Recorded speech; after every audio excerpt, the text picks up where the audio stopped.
on Wednesday, the 2nd of August, with Nadia, with Mike, and with Eugene. Great.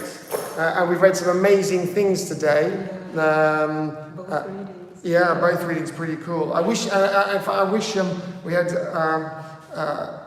Malcolm or someone here today, because the first one I was particularly interested to try and get a sort of a learned priest's reading on that. What did you make of Jeremiah 33? I think that, first of all, it was so.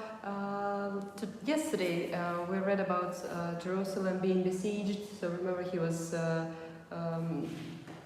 thinking of buying some land despite the fact that the city is being conquered by Babylonians. Right. And here again, I think it's so we continue reading about that. So it's just about the city, which is definitely going to be conquered. But then it's a promise that later on it will be fine again, so it will be given back to the Jews, and so there will be laughter and marriages, brides and husbands. Yes. Yeah, it was so beautiful. Yeah. It was such a beautiful passage, such a beautiful promise for It's interesting good times coming back.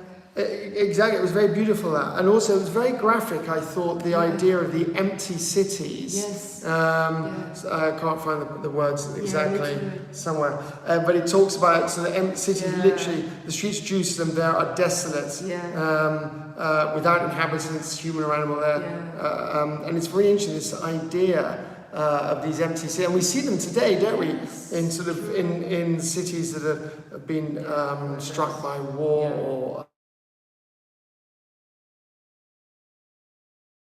And it felt very contemporary to me, actually, how you get these cities that have this buzz of life and humanity, and then suddenly they become desolate, without inhabitants, human.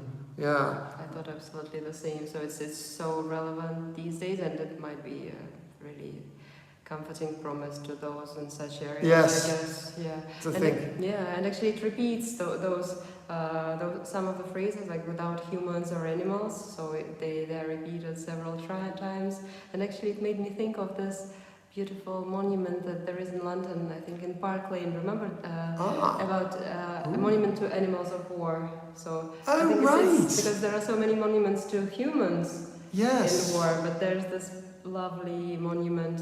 It's called To Animals of War. Gosh, I haven't thought about that monument for probably a couple of decades, but I do recall it being there. Wow, this passage made me suddenly think of it, because here it says humans, no humans or animals, so it just makes you think about that.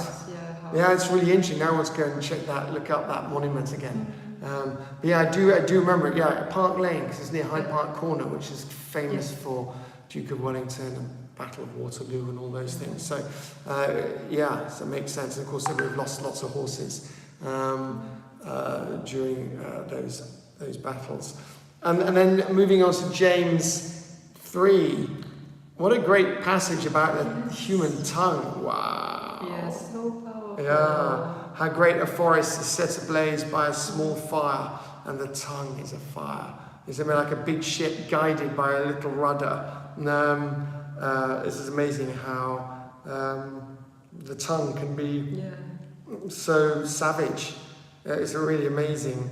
And again, it's so relevant. I mean, it's relevant now as it was back then. So again, we're sometimes even against ourselves. We say some horrible things, and then it's interesting, and with the same tongue, it's with it we bless the Lord and Father, and with it we curse those who are made in the likeness of God. Oh, that was very interesting. It's like, hang on a minute, when we start cursing people, it's like, just watch out who you're cursing, because actually your fellow human beings are also God's creatures. So that's really interesting. That's an interesting idea. It's not just like insulting them, but you insult God in a way. I thought that was very interesting. From the same mouth come blessing and cursing. This not ought to be so. What a great, it's great passage. Such an amazing letter, because I think it puts such fundamental things in such accessible ways. So it's very very easy to understand, very easy to read, and at the same time such profound thoughts here. Yeah, amazing. And even in the next one about Yeah. it talks about works again, which we had About yesterday. glory, Yeah, and then we talks about these the kind of selfish ambition and envy, which is earthly. It's very interesting. Yeah, I found it very, very interesting, and it's actually also reminded me of one of Malcolm's sermons. Sorry. You're good on Malcolm's sermons. But they're so. I know, it's so great. You're like, memorable. yeah, it's great. It's great. About- Can you share a link later? Yes. Yeah. it Because I was love about- you. I love your links. They're always so good. And you get like I talk about something, and suddenly a picture link appears in the chat. It's great. Yeah, it was about glory. So comparing two pop singers, so one who thought about her own glory and praying before the concert, praying that her audience would love her, and the other praying that what happens on stage today would be for God's glory. And I found it really comforting. That's really actually. interesting. This Wow, idea. now I want to find that sermon. That's really great. Yeah, because sometimes as humans, we seek glory and then we get offended if people don't acknowledge us, or we start thinking only about that. But actually, this is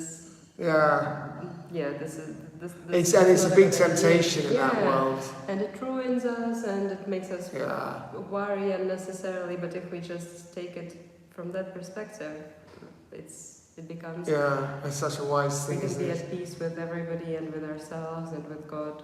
And Yeah. this is how it ends actually. The harvest of righteousness is sown in peace for those Yeah. who make peace. Yeah. Yeah, it's so true, isn't it?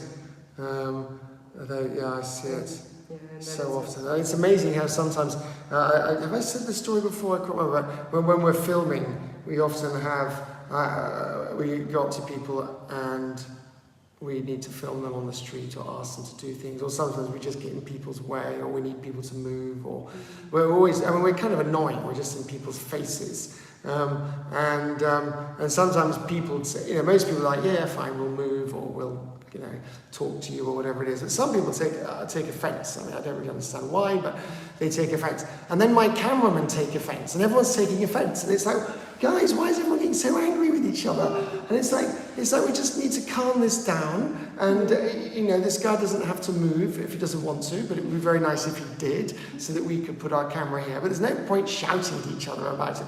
And it is amazing. And I sit there going, why does everyone have to get so stressed? It happens all the time. Amazing. It's like and I come in, and I often come in and have to make peace. I go, guys, come on, this is where you're supposed to be happy, and this is not supposed to be a big problem. Let's, figure it out. Yeah, we should all remember what they say in this letter. Yeah, exactly. So I'm often amazed. But anyway, yeah, enough. Time We to go, finish, yeah. oh, 8 minutes. Gosh, right. But the readings were so good. Yeah, exactly. Hope our commentary was up to it. But certainly a sermon to go and find. Okay, have a great day. Look, there are 3 people listening. Wow. So have a great Wednesday, and hopefully you'll be back tomorrow. Bye. Bye. Have a good day. See you.